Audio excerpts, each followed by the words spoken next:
Bismillahirrahmanirrahim. Assalamualaikum warahmatullahi wabarakatuh.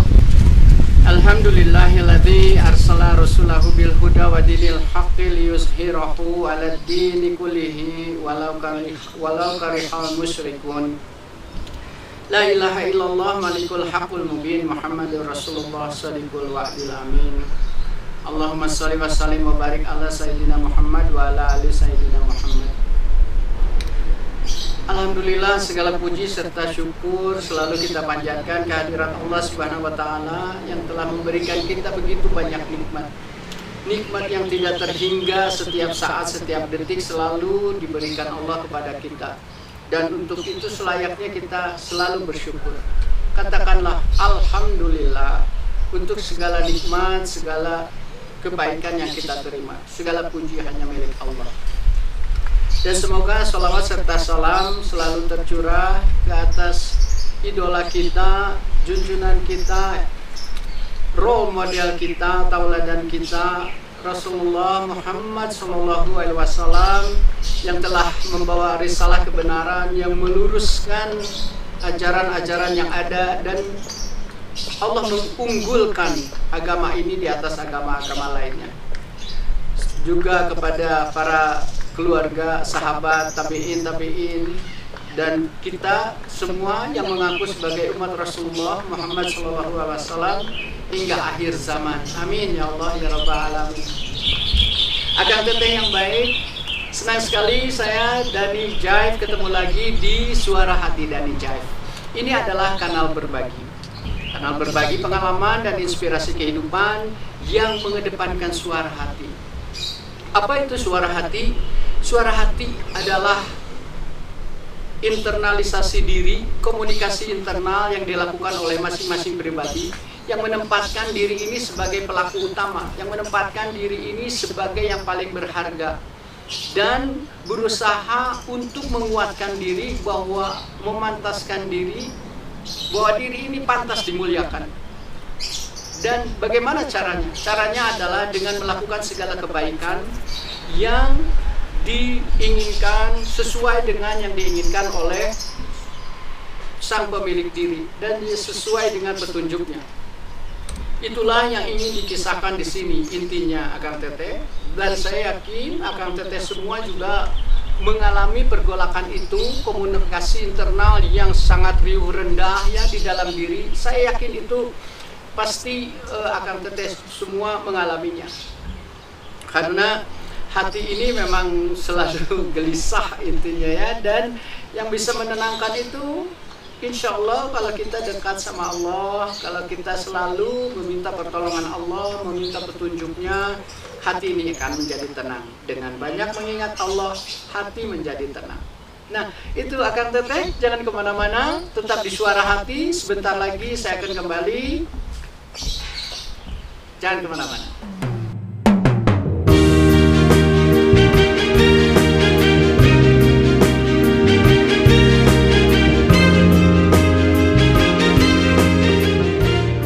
Seseorang tidak bisa memilih bagaimana awal kehidupannya, tapi dia bisa memilih akhir kehidupan seperti apa yang dia inginkan.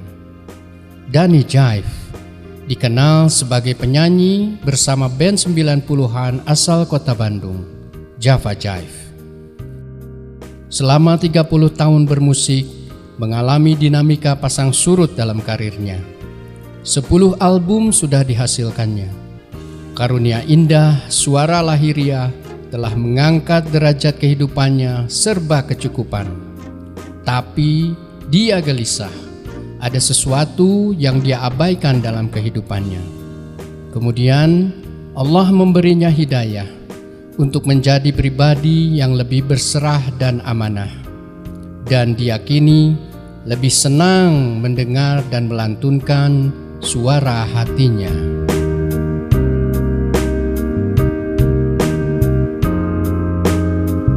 Ya, alhamdulillahirabbil alamin. Akang Teteh masih di sini ya, tentu saja di Suara Hati. Karena cahaya itu ada di dalam hati. Akang Teteh yang baik, dalam episode lalu saya mengisahkan tentang pergolakan seorang zombie. Itu hanya istilah saya aja ya, karena wujudnya ada, raganya ada, tetapi dalamannya kosong, dalamannya gelisah, dalamannya melayang-layang kemana-mana, nggak tahu. Nah, Akang Teteh yang baik, pada episode kali ini saya ingin mengisahkan tentang sesungguhnya pertolongan Allah itu sangat dekat. Kita tidak bisa merasakannya kalau kita dalam keadaan gelisah, kalau kita tidak dalam keadaan berserah, kalau kita terus saja selalu berusaha untuk menolak, selalu berusaha untuk melawan, dan atau selalu untuk berusaha melupakan atau mengalih perhatiankan segala sesuatu yang ada dalam diri kita, ya. Nah, jadi selama 8 tahun terakhir itu, kemarin itu waktu di episode lalu saya mengisahkan dan bagaimana Kang saya akhirnya menyerah. Menyerah artinya bukan menyerah terus berputus asa, tidak. Jangan pernah putus asa dari rahmat Allah. Menyerah dalam arti saya ini mengakui kelemahan saya. Saya ini lemah, saya ini tidak tahu apa-apa, dan saya ini tidak bisa apa-apa, dan saya ini dalam keadaan susah, dan saya ini dalam keadaan Masya Allah, keadaan diri yang sangat, kalau kata orang, di titik nadir gitu, ya. Dalam suatu pagi yang sangat cerah, tidak terlalu panas, hawanya sejuk gitu, ya. Tiba-tiba saya juga ada dorongan untuk melakukan sholat duha waktu itu, dan saya melaksanakannya gitu, ya, dengan penuh kesadaran, dan kesabaran gitu, bahwa ya Allah, saya sudah tidak kuat, saya sudah menyerah dengan semua apa yang ini. Saya tidak bisa tahu bagaimana solusi dari persoalan saya waktu itu. Seolah-olah sebagai benang kusut gitu, ya. Jadi tidak bisa terbentang mana ujung-ujungnya itu. Dan setelah saya sholat duha gitu, memohon kepada Allah, ya Allah, berikanlah pertolongan.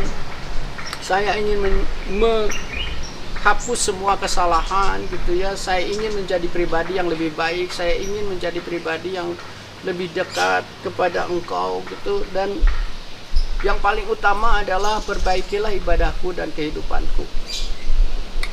Dari situ sudah, dan selesai menunggu waktu duhur itu, ya sudah, setelah duhur. Nah, pada hari yang sama Kang Teteh, saya mendapat telepon dari sahabat saya, Yoki Agustian Wirasenjaya almarhum. Allahumma gfir lahu warhamhu wa'afihi wa'fu anhu. Semoga Allah mengampuni dosa-dosa sahabat saya ini. Dan waktu itu Akang Teteh sore hari gitu telepon, dan saya pun belum mengerti interkoneksi antara segala hal yang terjadi gitu, ya. Tapi setelah lama berlalu baru itu saya bisa merasakan itu hikmahnya dari semua itu gitu, ya. Nah, waktu itu tuh beliau karena kerja di IO di Jakarta, saya masih di Bandung waktu itu. Saat itu telepon, Prit katanya, saya dipanggil Prit sama teman-teman SMP dan SMA. Ini ada kerjaan katanya, ini ada musik gitu, ya, ada sebuah brand telco mau aktivasi gitu, canvassing dan sebagainya. Oke, tetapi dengan model ada musiknya gitu. Ya sudah, saya akhirnya mengajak Kang Capung waktu itu dan Kang Andri main gitar, ya. Jadi konsepnya ya sudah, saya pergi, ya. Pendek kata saya main di beberapa spot, ada di stage, ada di Ancol, ada di Kemang, ada di mana satu lagi, di apa tuh, di Blok M situlah gitu, ya, tempatnya. Roti bakar Edi. Saya masih ingat kalau roti bakar, aduh. Nah, dari situ saya melihat selama kegiatan itu, Akang Teteh, saya melihat, karena di Bandung itu, ya, kondisi saya itu sudah sumpah, sudah benar-benar seolah-olah ditekan gitu, ya, terhimpit masalah yang gelap gitu. Terus pas saat saya melihat gitu kegiatan saya di ke-IO-an itu saya melihat dan saya bicara dalam hati gitu. Nah, Dan, kalau Dani kerja seperti ini kayaknya bisa gitu. Ayo, Dani mendingan kerja, cari suasana baru, jangan di Bandung terus gitu. Dan itu akan teteh mengalir begitu saja ya di dalam benak dan hati saya gitu. Tetapi tetap masih ada ganjalan, aduh malu lah nanti bilang ke teman sayanya gitu ya untuk minta kerja. Tapi ya sudah, itu terlintas begitu aja, saya lagi main gitu ini. Sudah selesai main canvassing itu, saya pulang lagi ke Bandung. Keesokan harinya bangun tidur gitu ya, saya terganggu lagi dengan bisikan yang tadi itu bahwa ayo gak apa-apa, bicara aja gitu, bicara. Dulu belum musim smartphone tuh, masih telepon biasa ya, masih telepon GSM gitu. Terus ya sudah, kalau misalnya takut, segan bicara, SMS aja dulu. Ya sudah, saya SMS. Ayo, saya pengen kerja dong gitu di situ gitu. Saya bilangnya di situ lagi. Ya sudah, itu tuh pagi-pagi lah ya. Wah, gak dijawab terus sampai sore, selepas duhur juga belum dijawab. Selepas siang gitu, selepas duhur belum dijawab juga. Nah, sore-sore gitu baru dianya yang telepon saya. "Rik, kenapa?" katanya. "Maksudnya kerja?" "Iya, nanti kalau ada job lagi," katanya, dikasih tahu lagi gitu.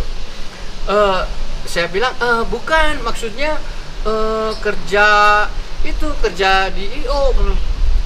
Kerja di IO gimana maksudnya? Katanya. Maksudnya kerja di kantoran 9 to 5. Iya, saya bilang. Wah, dia ketawa Kang Teteh, dan Masya Allah itu saya kayak perasaannya tuh kayak gitu.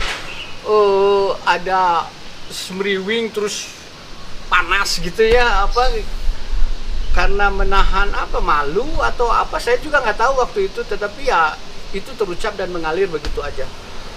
Serius katanya, benar serius, usia saya waktu itu 40 tahun Akang Teteh. Nah, selepas itu ya sudah, katanya kesini aja dulu ke Jakarta. Sudah, pendeknya saya ke Jakarta dan saya interview istilahnya. Mau apa? Mau kerja apa? Nggak tahu, aku bilang teh. Saya ceritakan kondisi saya sebenarnya, bahwa saya di Bandung sekarang dalam kondisi seperti ini, saya sumpah, kegiatan musik pun berkurang, mungkin sayanya lagi jenuh dan segala macam gitu. Itu tuh 2008 November. Nah, dari situ jadi saya juga nggak tahu, pokoknya saya ingin berangkat dari Bandung dan saya harus ada kegiatan, harus ada pekerjaan yang memang bisa menguras energi saya yang masih, karena saya diam pun pikiran ini terus kemana-mana dan membuat gelisah dan kembali melakukan hal-hal bodoh gitu ya. Dan itulah yang saya tidak inginkan. Nah, dari situ ya sudah, gimana kalau di kreatif saya tuh nggak tahu sama sekali Akang Teteh. Masya Allah, ini dunia kerja tuh apa sih gitu, nggak tahu. Selama ini saya hanya di dunia musik, yang taunya musik aja gitu. Itu tuh kalau usia 40 ya berarti saya sudah sekitar 20 tahunan lebih ya di dunia musik. Hanya itu yang saya lakukan. Dan kemudian ya sudah, ditawari posisi di kreatif katanya. Iya, saya iyain aja. Sekarang mau gaji berapa? Aduh, kerja juga belum, masa mau udah ngomongin gaji, saya bilang. Dan sudah, setelah itu dia nulis gitu, ya sudah gini tuh, dia tulis sodorin kertas ke saya gitu, kayak gini. Saya juga cuma lihat selintasan, iya alhamdulillah, nggak apa-apa. Serius kan? Iya serius gitu. Karena pas ditinggali ya, Masya Allah, itu satu kali saya main gitu ya segini. Punten ya. Maksudnya pada waktu itu sih saya juga, yang saya lihat tidak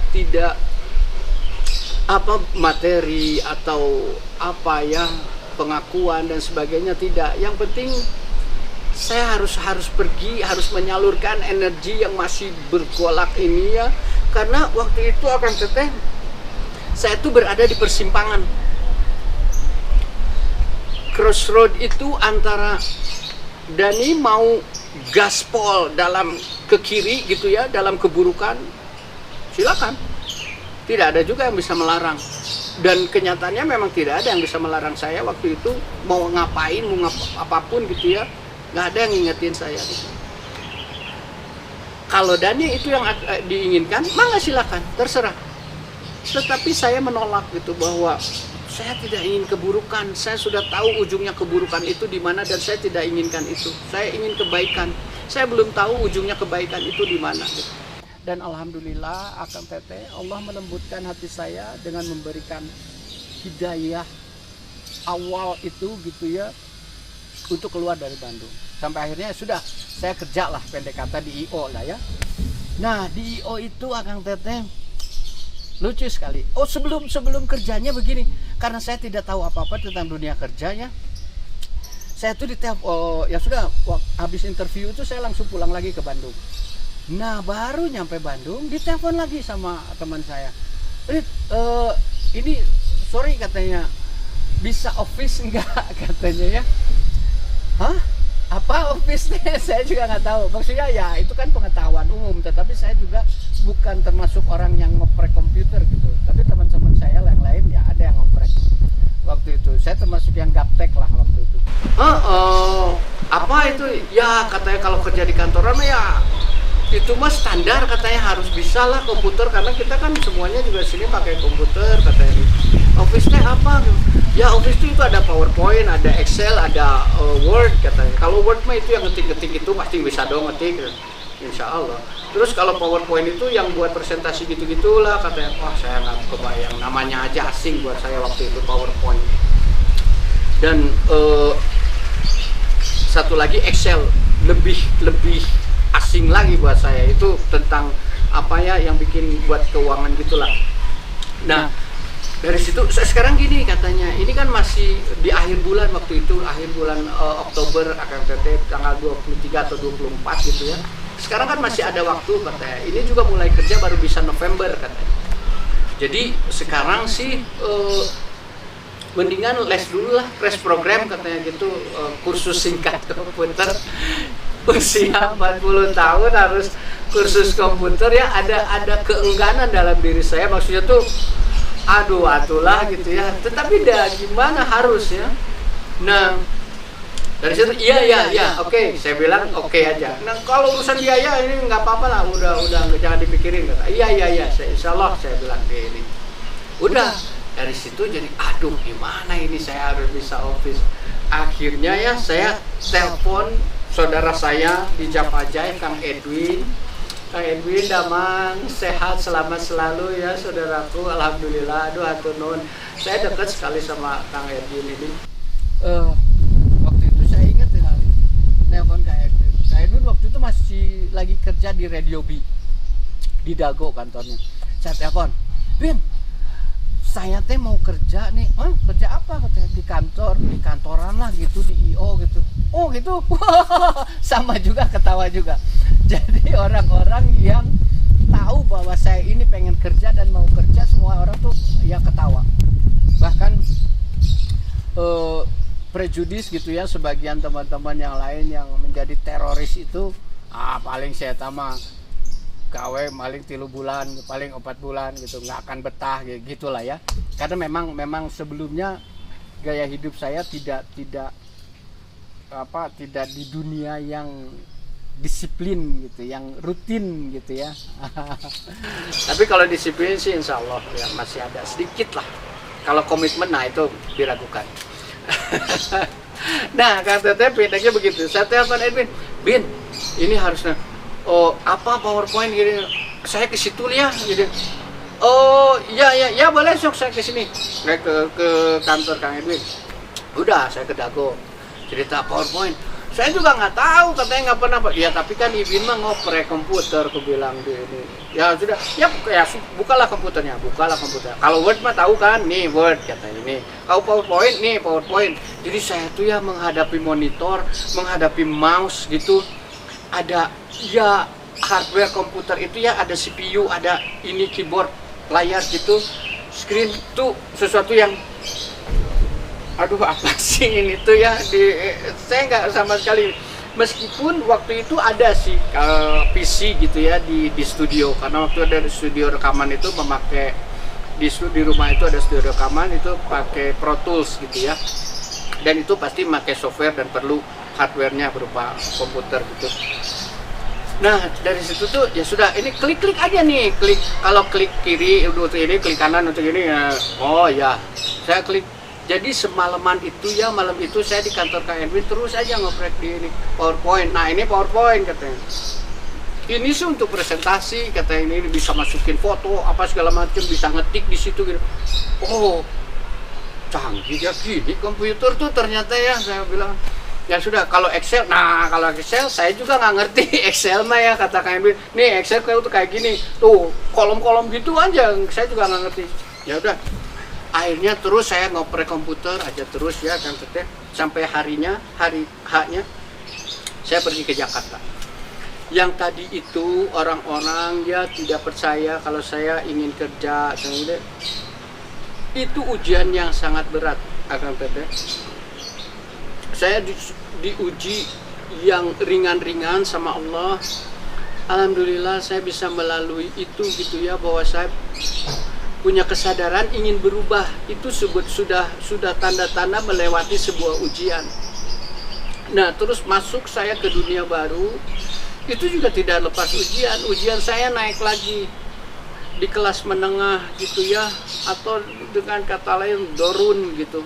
Yang tadi itu baksun di awal ujiannya tingkatannya, sekarang saya levelnya ke dorun, ujian kelas menengah yang tambah lagi gitu ya, menguras tenaga pikiran dan hati saya untuk selalu menunjukkan kesungguhan kepada Allah gitu, bahwa apakah kamu ini benar-benar sungguh-sungguh mau berubah, coba tunjukkan, coba wujudkan di dalam amal itu. Dan itulah yang terjadi saat saya kerja di IO. Jadi begini akan teteh, peristiwa spiritual itu jangan diterjemahkan atau jangan diartikan sebagai segala sesuatu yang tidak terlihat terus, atau kita mengharapkan sesuatu yang gaib terjadi pada diri kita gitu ya. Misalnya didatangi sosok yang besar tak terlihat, dan ya dengan gimana cerita-cerita begitu, atau mimpi yang luar biasa bertemu sosok yang suci atau apapun gitu ya, atau apalah ya. Nah itu disebut sebagai, kebanyakan orang mengartikan itu peristiwa spiritual itu hal-hal seperti itu. Padahal sesungguhnya Akang Teteh, saat kita menyadari bahwa kita ini lemah, bahwa kita ini ingin berubah, bahwa kita ini tidak bisa melakukan itu semua tanpa pertolongan yang maha gaib, bahwa saat kita bertemu dengan orang-orang dan orang-orang itu bersimpati sama kita, orang-orang itu dengan senang hati membantu kita, itu adalah peristiwa-peristiwa spiritual yang ada di hadapan kita gitu. Dan itulah yang memperkaya hati kita, menambah keyakinan kita sama Allah, bahwa kalau kita benar-benar sungguh-sungguh memohon pertolongan Allah, menunjukkan kesungguhan kita gitu ya, jahadu minkum, orang-orang yang bersungguh-sungguh di antara kalian gitu ya, Allah ingin melihat itu. Dan orang-orang yang sabar saat menerima, saat menjalani ujian itu. Dan itulah yang ingin saya lakukan waktu itu. Saya mulai ya, yang namanya hidup di Jakarta gitu ya, kantor saya waktu itu tuh di Hang Lekir ya, di Hang Lekir. Dan itu saya juga sadar kalau Jakarta itu untuk sebagian orang kota yang hedonis ya, kota yang amat sangat mudah untuk bergembira ria, mudah memperoleh segala sesuatu dan mudah juga menghampurkannya gitu. Itu kalau dan apalagi saya waktu itu kerja di IO, dan memang ada fasilitas-fasilitas seperti itu gitu ya, yang memudahkan untuk bisa terjebak di dalam hal-hal hedonis seperti itu. Tetapi waktu itu yang saya inginkan adalah hanya perubahan ke arah yang lebih baik. Dunia hedonis itu sudah hatam, sudah tamat buat saya. Mau apa lagi sih, itu sudah lalu gitu. Dan dari situ saya mulai, ya Allah menempatkan, ya Masya Allah, di tempat yang sesungguhnya sangat rawan sekali godaan. Saya juga sedikit takut, makanya sebelum pergi ya, saya itu kos sama adik saya waktu itu sudah menikah. Untuk apa saya ingin ngekos, ingin sama adik saya? Karena ingin menjaga gitu ya, membuat pagar-pagar, benteng-benteng. Kalau ada adik saya tidak mungkin tidak sembarangan bergaul. Itu artinya secara kasat mata saja ada masa kakak berperilaku buruk di hadapan adiknya gitu ya. Tapi sebetulnya semua itu pertolongan dari Allah. Tetapi cara-cara usaha-usaha dunianya seperti itu saya lakukan. Dan alhamdulillah gitu, waktu itu saya sudah tinggal gitu. Nah, pendeknya Akang Teteh, saya ya sholat gitu ya, mulai bahkan ditambah lagi dengan saum gitu ya. Dan alhamdulillah Akang Teteh, suasana di dalam kantor itu ya, masih melihat saya ini sebagai sosok yang ada pemain band kerja, please deh gitu ya. Tetapi itu tuh berangkur sedikit, kok begini ya, sosok pemain band yang nggak funky banget gitu, sosok pemain band yang bicaranya terlalu sopan mungkin gitu ya, atau sholatnya terlalu serius gitu ya, ngomongnya terlalu serius, ngomongnya terlalu apa gitu. Dan itu pada waktu itu dirasakan sebagai sebuah ujian yang aduh, ini teh bukan saya gitu ya. Tetapi saya berusaha untuk terus menapaki jalan kesabaran itu ya, jalan kebaikan itu. Ya Allah, saya selalu teringat Allah, dan Allah memperkuat saya sedikit demi sedikit. Dan saya punya sahabat di kantor itu namanya Pak Edi. Pak Edi itu usianya sudah jauh di atas saya ya. Dan Pak Edi itulah yang maksudnya mungkin karena dia juga sudah berusia gitu ya. Pak Edi itu messenger di kantor gitu, dan saya dekat sama Pak Edi sampai sekarang. Pak Edi mudah-mudahan kalau Pak Edi lagi lihat ya, kangen sekali sama Pak Edi, kangen sholat berjamaah, kangen ngobrol sama Pak Edi yang positif itu gitu, Masya Allah. Dan beliaulah yang menguatkan saya gitu, bahwa Kang Dan, yang Kang Dani lakukan ini insya Allah sudah benar, teruslah berada di sana gitu ya. Jangan hiraukan omongan-omongan orang lain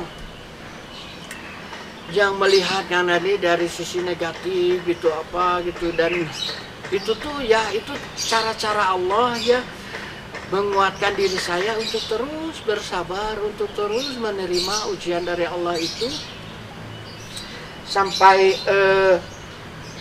insya Allah saya bisa melalui tahapan itu tadi, tahapan di dalam tahapan dzurun itu. Nah, dari situ alhamdulillah saya jadi dekat sama beliau gitu ya.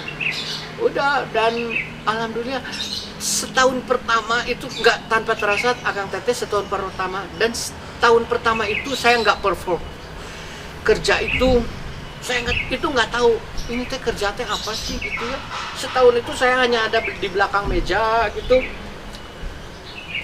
terus gabung sama orang kreatif gini, Kang bikin konsep ini, Kang bikin konsep launching anu, Kang bikin konsep kick off anu, Kang bikin konsep, aduh apa itu tuh, ya ngobrol brainstorm gitu, emang terus ngobrol, sedikit-sedikit saya mulai. Tetapi saya nggak perform, tetapi saya nggak bisa membuat yang namanya sebuah konsep untuk dipresentasikan kepada klien, itu nggak bisa setahun pertama. Dan satu siang gitu, wah buru-buru teman saya itu Kang Yoki itu, Brit, ayo ikut katanya.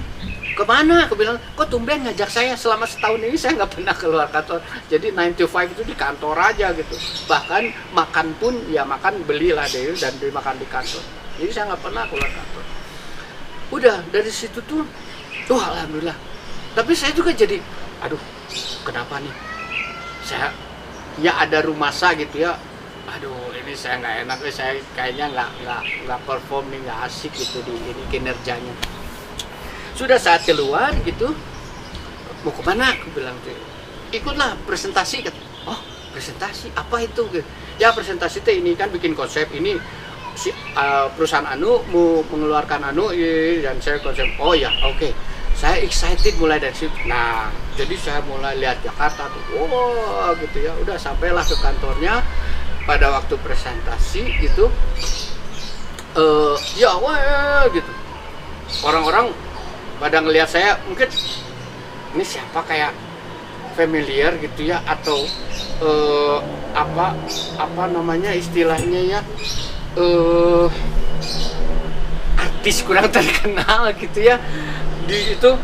Nah jadi saya juga melihatnya, aduh agak ricuh gitu, gimana. Udah pas waktu mau presentasi, saya melihat sosok teman saya gitu ya, teman SMP. Pas gitu, gitu ya, Sprint, gitu. Akhirnya ketemu dan waktu itu cipika-cipiki gitu, kamu teh, iya. Dan itu seisi ruangan yang tadinya ngelihat saya gimana gitu ya di bagian marketing itu ngelihat, jadi ini teh siapa bisa cipika-cipiki sama bos gua gitu, yang notabene ya maksudnya namanya juga bos gitu ya, pasti ya disegani lah gitu. Oh ya sudah, habis itu tuh alhamdulillah presentasi aja. Di presentasi itu dimudahkan sekali, dan waktu itu kalau salah tuh kita dapatlah pekerjaannya gitu ya. Dari situ Akang Teteh, mungkin teman saya ini almarhum melihat bahwa oh ini dia ada potensi di dalam diri saya gitu, bahwa dia mah nggak bisa kerja di belakang meja gitu. Dia sudah terbiasa sebagai frontman ada di depan gitu, terus ditaruh di dapur. Ya suruh masak juga nggak akan enak masakannya gitu ya. Karena saya biasa menjadi menjadi doorman, menjadi floor manager, menjadi apa gitu ya, figur di depan gitu untuk hospitality service ke orang-orang gitu. Nah dari situ mulailah sedikit demi sedikit saya dipercaya untuk diajak lagi ke klien, dan banyak hal-hal lucu ya saat saya bertemu klien gitu, karena memang ini teh familiar sosok ini teh, tapi itu ya saya mengambil hikmahnya aja Kang Teteh, itu tuh menjadi ice breaking.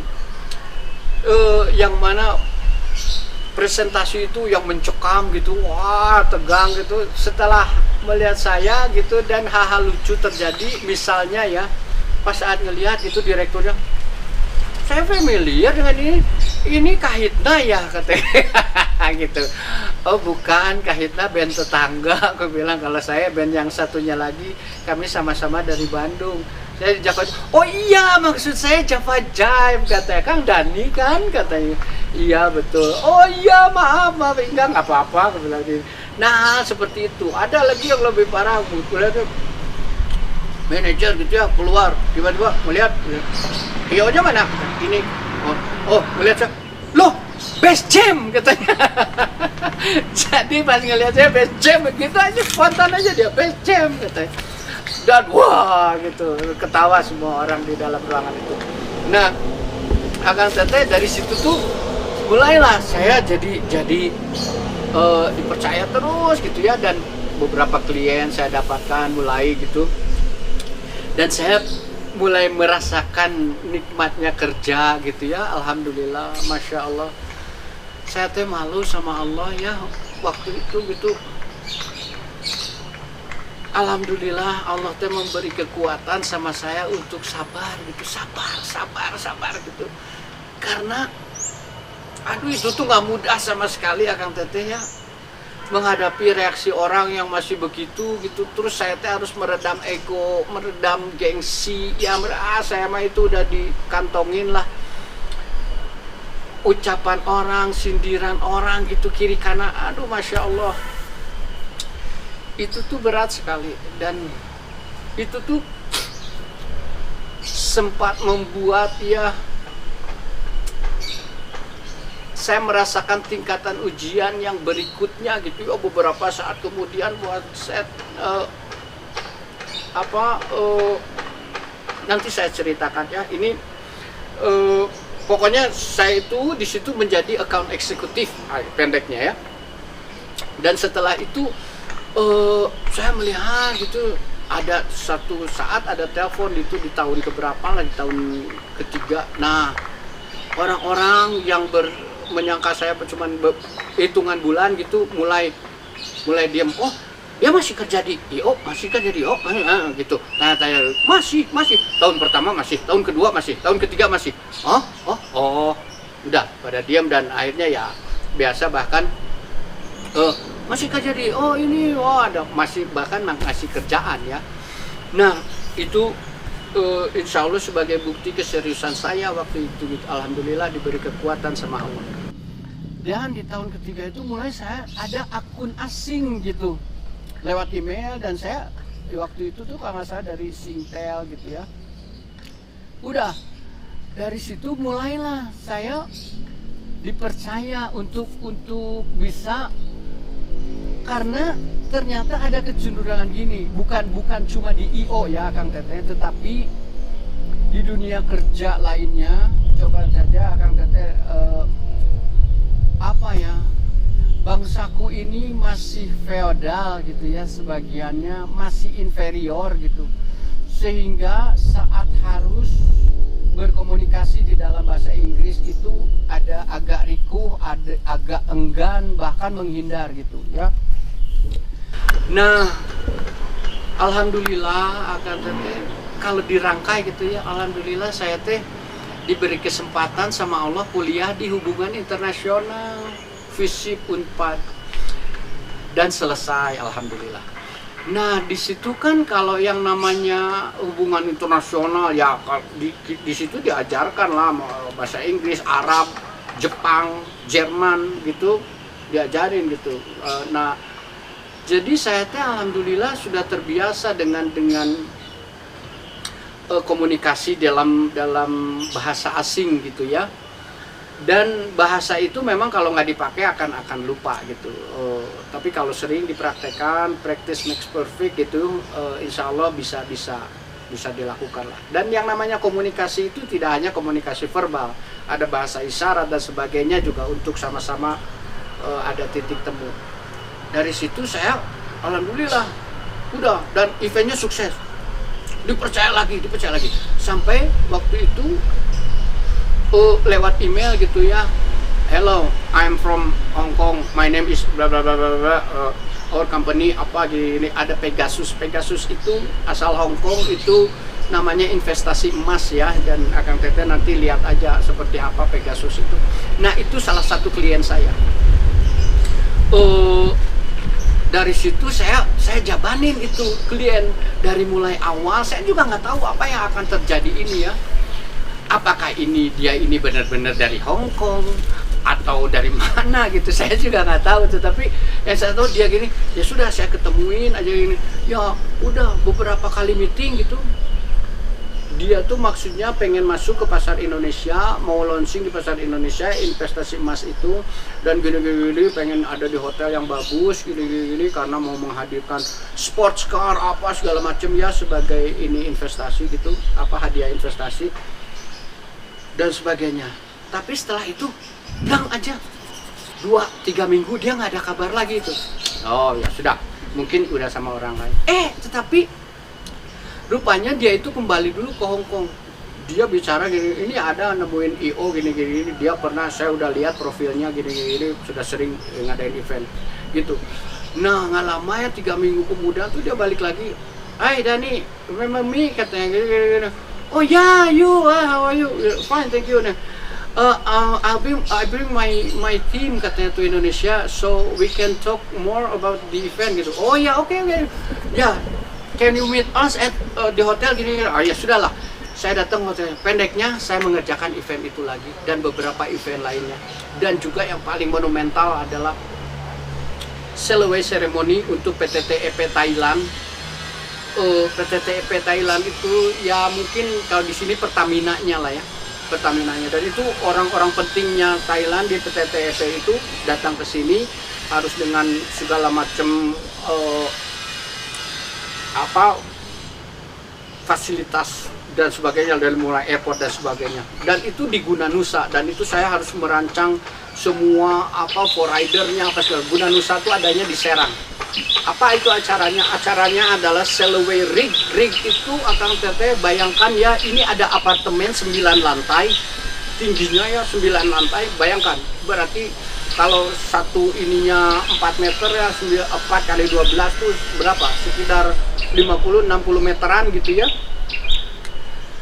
Dan luasannya itu ya seperti apartemen lah, luas kurang lebih kotakannya itu 50 kali 50, tinggi besar gitu. Dan itu harus dinaikkan ke kapal si apartemen itu dan dibawa ke Bongkot itu di Thailand, dilepas pantainya. Dan di sana akan diinstal si apartemen itu untuk menjadi central command dari kilang minyak gitu ya. Jadi offshore kilang minyak lepas pantai lah gitu. Nah, saya menangani event itu Akang Teteh, alhamdulillah. Masya Allah, itu Allahu Akbar. Saya tidak bisa membayangkan Akang Teteh, dari yang tadinya di Bandung terjepit, terhimpit masalah yang luar biasa, nggak tahu jalan keluar gitu ya. Dengan rahmat Allah, segala sesuatunya yang tidak mungkin, saya yang belum pernah kerja di kantor, saya nggak tahu apa-apa tentang hal-hal perkantoran gitu, diberi kemudahan sama Allah, diberi kesabaran sama Allah untuk menunggu saatnya saya ini menjadi seseorang, saya ini meletek dari sebuah kepompong gitu ya, jadi kupu-kupu dan bisa terbang gitu. Semuanya pertolongan itu saya nikmati betul gitu ya, Masya Allah, nikmat sekali. Dan ini Akang Teteh, momen puasa, mudah-mudahan ini tayangnya pas momen puasa juga ya. Waktu itu yang event Bongkot itu, yang event Guna Nusa itu, saya juga lagi puasa Akang Teteh. Bayangkan saya dari Serang gitu ya. Aduh, event itu di Serang itu kan panasnya Masya Allah luar biasa panas. Di pinggir pantai pasti panasnya luar biasa. Dalam keadaan saum, ada kepikiran gitu ya, Allah juga tidak menginginkan yuridullah bikumul yusro wala yuridu bikumul usro. Allah tidak menginginkan kesulitan gitu. Bagi orang-orang yang safar boleh membatalkan puasanya, tetapi nggak tahu kenapa saya itu tidak menjadi kebiasaan saya dari kecil ya. Alhamdulillah puasa itu selalu saya pertahankan, dan ada saatnya sempat saya membatalkan puasa, tetapi saat itu tuh saya ingin tetap puasa gitu. Masya Allah, selesai event itu Akang Teteh ada momen Allahu Akbar, saya buka ya, dan saat orang makan-makan di sana gitu di site di Guna Nusa itu, saya tuh hanya ngambil Pocari Sweat 2, ditawarin makanan segala macam gitu ya, tapi saya tuh enggak apa-apa, sok nggak apa-apa, nggak mau gue di ini, saya ambil ini aja, ya ambil, saya ambil 1 Pocari, tit itu, dan ini saya ambil 1 lagi, jadi saya ambil 2 gitu, sudah. Itu ternyata Kang Teteh ya tidak lepas, itu teh petunjuk Allah juga bahwa saya teh akan pulang sendirian dari situ teh, padahal saya sama teman-teman lain tapi entah kenapa waktu itu saya saya harus mendampingi klien itu tetap terus sampai Serpong, dan dari Serpong itu selepas rumah makan mereka mau langsung ke bandara gitu. Jadi saya ikuti terus mereka sampai bandara. Nah, dari bandara itu saya pulang sendirian pakai taksi. Dan momen itu ya Kang Teteh, capeknya luar biasa, hausnya luar biasa. Itu Tapi dalam taksi saya berdiri tuh, Allahu Akbar. Saya ini bukan siapa-siapa, tapi saya ini dipertemukan dengan orang-orang penting menangani event besar skala internasional gitu ya. Allahu Akbar, Alhamdulillah ya Allah. Itulah peristiwa-peristiwa spiritual. Saat kita orang hidup, kita orang zahir gitu ya. Jadi jangan mengharapkan peristiwa-peristiwa spiritual itu karena namanya spiritual terus tidak selalu terlihat, tidak terlalu kita bisa rasakan gitu. Itu tuh nyata. La ilaha illallah malikul haqqul mubin Muhammadur Rasulullah shadiqul wa'dil amin. Jadi semua itu kekuasaan Allah itu nyata akan teteh. Alhamdulillah. Dan itu ya saya mengalami, alhamdulillah diberi kesuksesan lah di IO itu sampai IO-nya bubar. Saya kerja di IO sampai IO-nya bubar. Nah, dari situ kisahnya kita cukupkan dulu sampai di sini ya, Akang Teteh. Intinya apa? Ada suara hati yang waktu itu saya dengarkan gitu ya. Dia gelisah, dia sangat tertekan, dia sangat ingin ingin menunjukkan jati dirinya. Suara hati itu ingin menyelamatkan si pemiliknya gitu ya. Bagaimana caranya gitu. Dan itu hanya Allah yang bisa mewujudkan itu menjadi kenyataan gitu Akang Teteh ya. Karena Allah lah sang pemilik hati. Makanya pasti Akang Teteh familiar dengan doa ya mukalibal qulub sabit qalbi ala dinik. Tetapkanlah selalu aku berada dalam agamamu. Hati, yang disebutnya hati gitu ya. Karena Allah lah yang maha membolak-balikan hati. Saat hati itu berbicara, saat hati itu mengemukakan pendapat dan kita ikuti, insya Allah hati yang bersih itu mudah sekali mendapatkan petunjuk-petunjuk Allah gitu ya. Mudah sekali merasakan kasih sayang Allah. Dan itulah yang terjadi, alhamdulillah Akang Teteh. Akhirnya saya pun menyadari semua kesalahan saya gitu, dan alhamdulillah waktu itu saya kembali memutuskan lagi untuk ke Bandung. Dan seperti biasa selama manusia hidup ujiannya akan terus Akang Teteh ya. Nanti pokoknya sambungannya ada di episode mendatang Akang Teteh. Jangan lupa selalu simak suara hati dan selalu dengarkan suara hati Akang Teteh, karena cahaya itu ada di dalam hati. Bismillahirrahmanirrahim. Assalamualaikum warahmatullahi wabarakatuh. Kami dari Jabajai mengucapkan selamat Idul Fitri 1442 Hijriah. Mohon maaf lahir dan batin. Wassalamualaikum warahmatullahi wabarakatuh. Ya, Akang Teteh, alhamdulillah masih di suara hati tentu saja ya. Tadi sudah menyimak bagaimana pemaparan saya tentang kisah saya kerja di IO untuk mencari suasana baru. Karena saya merasa jenuh di Bandung ya, dan alhamdulillah Allah memberikan kemudahan. Akang Teteh, untuk itu semua saya ingin membagi inspirasi ya. Ini nyata sekali untuk saya. Firman Allah dalam Quran surat ke-93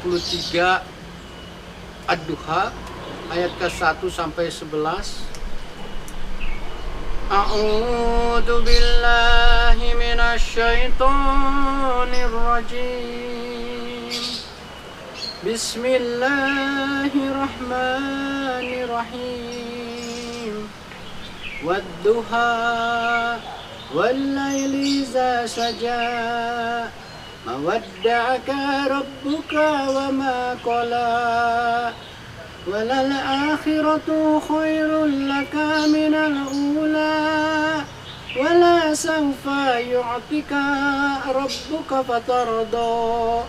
alam yajidka yatiman fa'awa wa wajadaka dhalan fahada wa wajadaka ailan fa'aghna fa'ammal yatima fala taqhar wa ammas sa'ila fala tanhar wa amma bi ni'mati rabbika fahaddits. Sadaqallahul azim. Sungguh maha benar Allah dengan segala firman-Nya. Akang Teteh berkesesuaian sekali ya, atau mungkin Akang Teteh juga mengalami ya saat-saat gemilang, saat-saat gelap lah ya, saat-saat gelap menghimpit, nggak bisa kemana-mana. Aduh ini, padahal suasananya biasa-biasa aja, kita berada di rumah, kita berada dalam lingkungan teman-teman, tetapi perasaan kita teh sumpah aja, perasaan kita teh aduh bete aja, kita aduh masya Allah, seperti dalam keadaan gelap yang gulita, yang tanpa cahaya gitu. Pernah mengalami itu ya? Mudah-mudahan pernah, tapi juga sekarang sudah berlalu. Dan pasti Akang Teteh juga pernah merasakan kenyamanan yang luar biasa gitu, kenyamanan waktu pagi yang aduh UV-nya masih rendah, cahaya matahari itu ya, atau keadaan yang nyaman di sore hari gitu, nyaman aja, seolah-olah masalah itu jauh dari kita gitu ya. Dan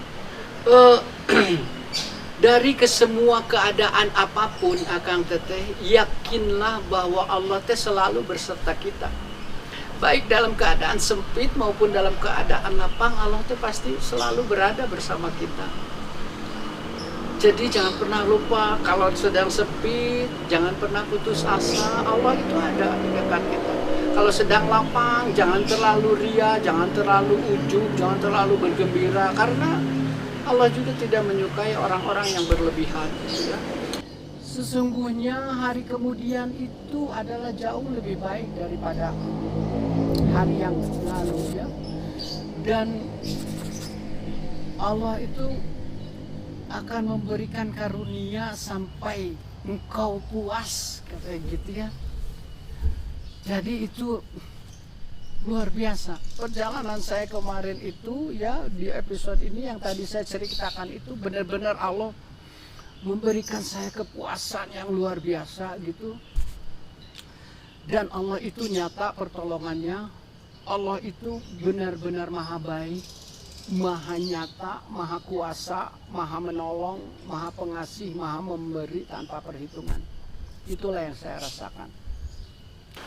Itulah Akang Teteh, semoga inspirasi ini membawa kebaikan untuk kita semua, terutama untuk saya pribadi. Saya dikuatkan dalam jalan kebenaran dan kesabaran ini, insya Allah Akang Teteh. Mudah-mudahan Akang Teteh juga bisa mengambil hikmahnya dari semua ini. Jangan lupa Akang Teteh ambil yang baiknya saja dan tinggalkan yang buruknya. Dan segala sesuatu kebenaran hanya milik Allah, kesalahan murni dari saya Akang Teteh.